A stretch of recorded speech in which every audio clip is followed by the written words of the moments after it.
What is going on, everyone? It's your guy Cole Jackson here in the Russell Street Report film room, and we are ready to get into the big one. Literally, it's the Daniel Faalale film room for Sunday. Patrick McCary goes down. Faalale gets called upon to come in and be the left tackle for the first time since high school for his football team. And it was rocky at first, but it was truly a tale of first halves. And what we're going to really focus on is what did he do in the second half that made his performance so much better. So that's going to be kind of the focus. Obviously, if you guys are excited for this one, hit the like button for me. Subscribe if you guys are new here. Check the Patreon page out if you guys want to support the channel. And let's get right into it.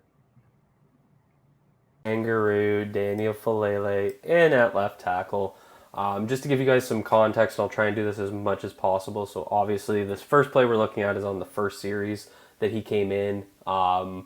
The first couple of plays before this was a run that went right behind him, quick play action to Andrews for a first, play action for another first to Andrews, and then another run play. So this is first play that we're going to look at right here is his fifth play into the game. And obviously, you can tell from the formation here, they're in a spread alignment, a 2x2, no tight end help. They're obviously passing the ball, and this is going to be Faalale's basically first true pass set. And so that's why I want to start here. I'm going to look through the next 5 plays kind of quickly because we're going to identify the problem. All 5 of the next plays are in the first half. So let's see what happens. Run the play and then we'll look at it. And so this, nice catch by Andrews. This is going to kind of create the basis of where Faalale was having his issues in the first half. So you're going to see he's one up on Weiss here. And what the Patriots are going to do is exactly what a good defensive coordinator should be doing. They're going to step both their linebackers up. You got Bentley here, you got Mac Wilson here, and they're going to send 6 against a 5-man protection, and that does a couple things. It's going to create a free rusher, and it's also going to put Faalale on an island against the defensive end. So what happens here is kind of twofold. He's too slow out of his stance, and he's not deep enough in his set when he makes contact. So when he gets out here, he needs to get, as he starts to turn, he needs to be another full step deeper.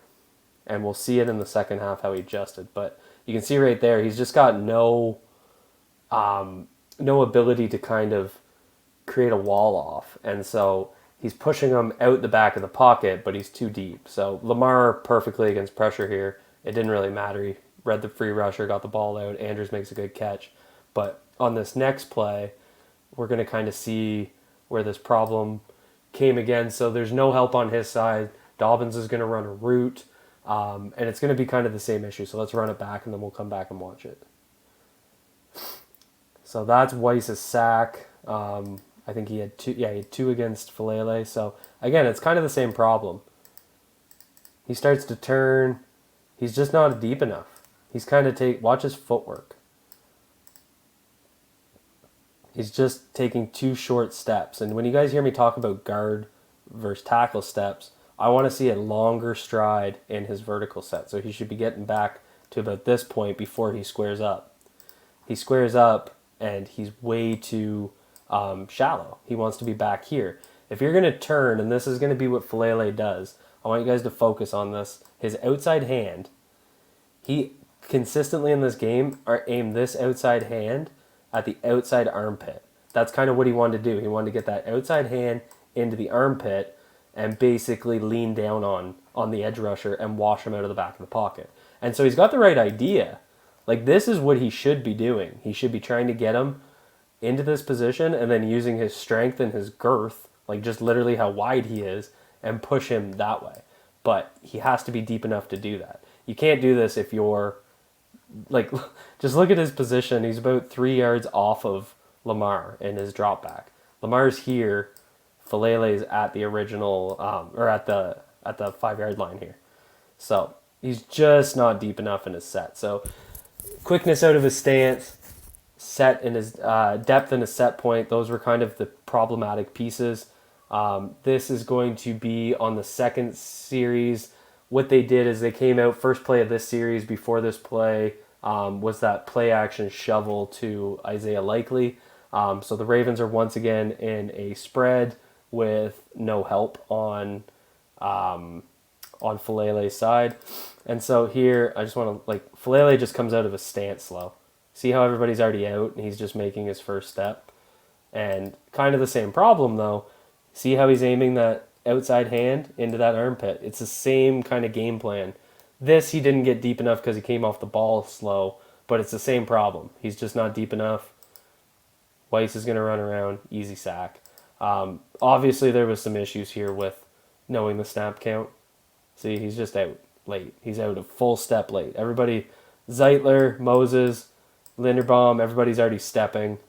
Faalale's just taking his first step. So, I mean, it's still the same problem, but a little bit different because it was just getting off the ball. On this next play, I picked this one only because this is Weiss's third sack. And I just wanted to show how Ricard helps on Faalale's side here. And so, I mean, see how he chips him? And then Lamar ends up scrambling. So Weiss had 3 sacks in a span of like 12 plays. So I was just showing this play to show that's not really on Faalale. We'll kind of move on. But I just wanted to be very clear about that. I kept seeing, Weiss got 3 sacks. He allowed 3 sacks. I just want to be clear. It was 2 sacks, but the third one's not really on Faalale. And then this is play number 5. This is the last play we'll look at in the first half. Patriots are going to send 6 again. And what I'd like to know the protection here, because typically the rule of thumb is to play inside-outside.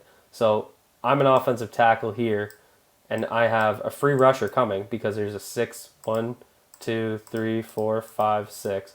It's a 6-man pressure. Dobbins is running a route, so that 6-man has to be picked up by the quarterback.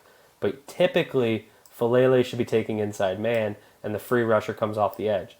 Why? Because that's the shortest path. Take away the shortest path to the quarterback. Depends on the protection, though. If for some reason the protection is for him to go outside, that's different. But just something to think about here. Didn't matter. Lamar threw that perfect pass.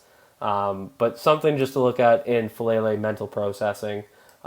He actually looked okay in his set. See how he's, again, you see that outside hand into the outside armpit. I think he's still a little shallow, but he's got much better control over Weiss. So now we're going to go into halftime. Let me just get up to this point. So we're going into halftime. The score is 14-13. There's no way around it. Faalale was struggling through those first 5 plays. We see a consistent problem. Set in his depth in his set point, slow out of his stance, kind of consistent problems. So let's focus on what changed. So we're going to look at the first drop back of the half here. So it's 11:48 left in the third quarter. They had a first down run for 5 yards. You're going to get a half line slide to Faalale's side. So all that means is a half line slide, the center over. They're all going to take a step this way. And they're doing that, obviously, to provide some help to Faalale. But watch Faalale in a set. So you see Powers kind of come in there late, but he's just so much quicker out of his stance.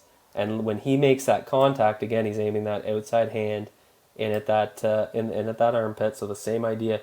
Look how much more square he is. He's much deeper. Weiss can't just run around him. And then Powers doesn't even come in here to the end here, but Faalale didn't need him. So what I like here. And if you guys go back to any time I talked about him at the draft, he needs to get deep in his set, square up the rusher, and deploy his length and sit in his anchor. That's his key to success. What does he do? Gets deep in his set, deploys his length, and look right here, sits down with his anchor. You can see those. Look at that ankle flexion right there as he sits down. He starts to attack inside. That's something I want to keep an eye on as he plays more reps. It didn't happen today. But because he's playing that outside hand so strong, like I keep showing you guys, I think that's an area where he might allow that inside rush. Powers was here to take it away. Maybe Faalale's thinking we're doing a half-line shift. I can play him outside wider here, knowing I have the inside help. Either way, the way he drops his anchor, like this is just brute strength. Let's watch it one more time. Watch how he drops his anchor. Boom, rep over. Completely stands him up. So next play, they're aligned in a spread again, and you're going to get New England putting a 4-tech head up on him, and then there's an edge rusher here. So what they're trying to do is basically get, Faalale out here on an island. So he has to set to this guy. So let's watch it happen.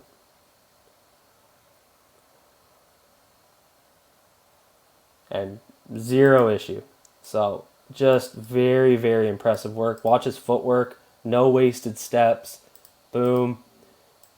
And when he deploys his length on this one, look how he squares up. He's getting much deeper. And then what I like here is rusher deploys his hands first, right? You can see him keeping his cuffs in. And so what he does is rather than go outside hands like we've kind of seen, he goes inside cuffs. And you see it right there. And I just like how he mixed that up because you do want to see some variance in how he's going to use his hands. And then again, he drops his anchor. I think you'd like to see him, like that is really impressive ankle flexion for a guy his size. He's starting to curve his back. He gets pushed through a little bit here. I think you'd like to see better posture control if a rep's going to continue. But I mean, it's kind of what we talked about, right? You want to see him get out there, deploy his length. This play I picked because it was just funny. So this is going to be the play action pass to, you're going to get the drag here from Oliver. Faalale's right here at the left tackle spot. Watch his arms and his feet when he, let's go back and look. This just made me laugh. He looks like the big dancing bear.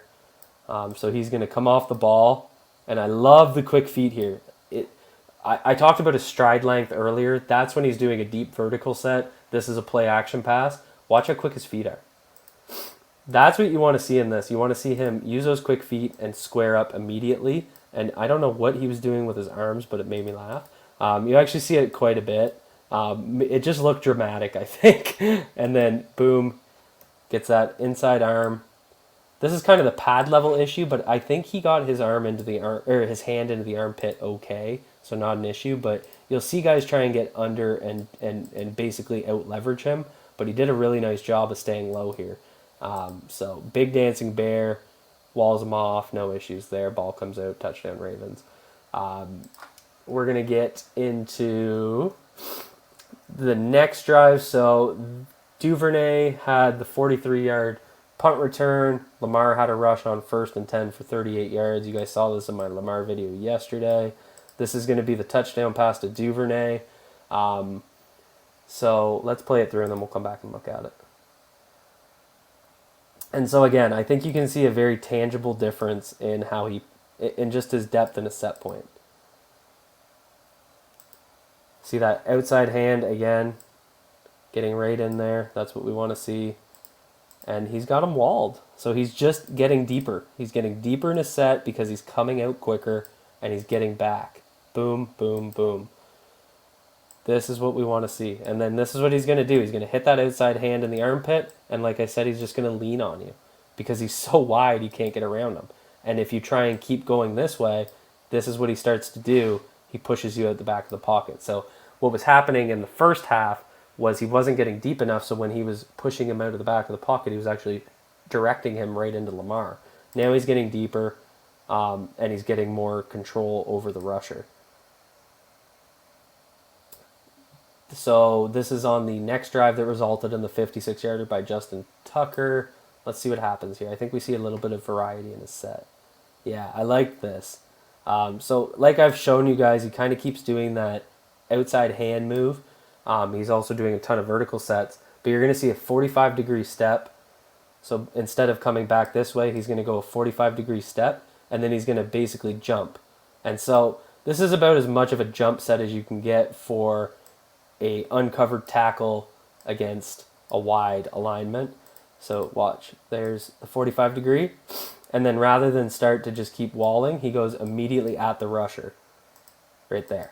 And so I like that he varied his approach because he was kind of doing the same thing over and over again, and that's no bueno within the pass rusher matchup. They're just going to build on your tendency and start to attack it. So just to see him mix it up there, use his foot quickness after the strike point, so you can see he strikes and then he keeps kicking his feet. Really good work there. So I think If this was going to be a longer rush, you might be a little worried that he didn't like see right here. So he's going to start to round. He's about this yard. He's about 2 yards off Lamar. So I do wonder if he didn't get deep enough. But because he did the quick set approach, I think that's mostly why. So I just like seeing him various set. Next play here. So this is after Bateman's fumble. It's currently 31-26 Baltimore. This was just a show. I should have put this at the start of the video, but you'll see Ricard help. I'll just run this through quick, but that's kind of how they helped him when they did help him. But I mean, you guys have seen, I've shown a number of plays where he doesn't have that kind of chip help, right? So it wasn't like they were just constantly giving him help. And then this is on the very next play. They're going to once again give him a linebacker over in a four-tech alignment, make him kick out. You're going to see Powers and see they're going to get out wide. And so when I say the game within the game, watch Weiss attack. So Faalale's been using that outside hand to land it on the outside armpit. Watch Weiss grab his hand and push it up. So Faalale's just going to have to remember this. This is a rep that it's not a bad rep, but it's just a rep to remember. And I mean, he's got his inside hand here, so it wasn't a big deal. Like he's fine here. But mix up your set, mix up your approach, use different techniques, and they won't. But I mean, you can see perfect depth, just so much cleaner. So let's go wrap it up. And there you have it, folks. So there's the big dancing kangaroo, the big dancing bear. Obviously, some very positive things to take away from this game. Some plenty of reasons for people to be excited. The big question is, and I just want to end on this note, is can he be the left tackle moving forward if Ronnie Stanley can't be back? It's going to be tough.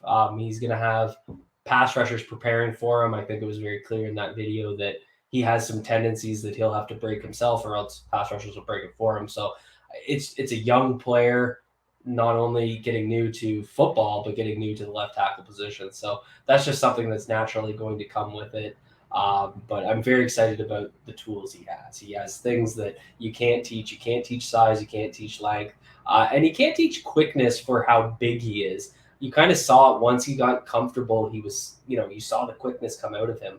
Once he gets really comfortable, it's going to be very much like you see with Orlando Brown Jr., Trent Brown, guys that are quick out of their stance and use their length to their advantage. So it's all about him getting comfortable in that vertical set to have success. If you guys like this video, hit the like button, hit subscribe. If you guys are new here, comment down below if you want to see something next. Be good to yourselves, be good to each other.